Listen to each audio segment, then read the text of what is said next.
therapy was developed by John Upledger, who is an osteopathic physician. So it stems from osteopathy. It works with the belief that the body knows how to heal itself. It's a light hands-on modality. I put my hands on to feel the rhythm throughout the body, and this rhythm is created from the cerebrospinal fluid that encases the brain and the spinal cord. And that volume of fluid increases and decreases slightly in pressure, creating a rhythm throughout the body. So we can feel that rhythm throughout the body and tell where there's a restriction. And also there's a way in which you can see where energy is being held and walled off in the body. And also check in with the fascia. The fascia is a thin film that wraps around all the muscles, all the organs in the body, like the opaque film that you see on a breast of chicken. And so I feel into that, and so that gives me a few different places to evaluate the body and see where we should start. Then they come and lie down on the table. They're lying on their back, fully clothed, and I then place my hands at the feet, start to feel the craneosacral rhythm throughout the whole body, through the legs, through the torso, arms, and then through the head. So then from that check-in, I then know where to start in the body, which is more at the source of the issue as opposed to necessarily where the symptoms are being felt for somebody, which can be a little bit confusing if somebody's coming in with knee pain and I start to work at the pelvis.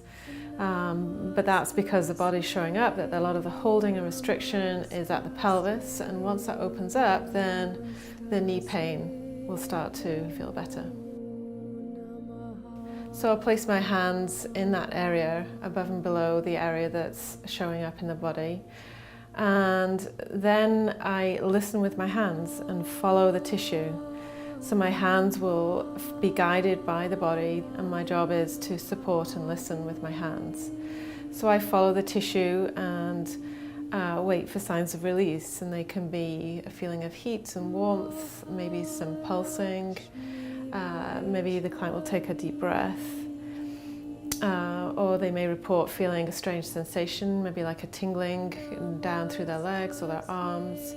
All those are signs of a letting go, of the tissue letting go and releasing.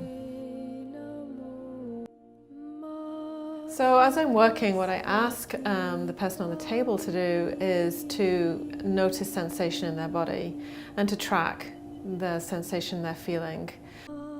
Sometimes a memory will pop back in to them, something that they've remembered from a long time ago, maybe a fall in their childhood or a car accident they had like 10 years ago. That's not something they remember, but that spontaneously comes into their head. And then other times people will experience a very, very deep sense of relaxation, and they will describe it to me as they're not asleep and they're not awake, but they were just very, very deeply relaxed. And in those kind of sessions, there's very little conversations, very little talking that happens. So each session is very unique and individual.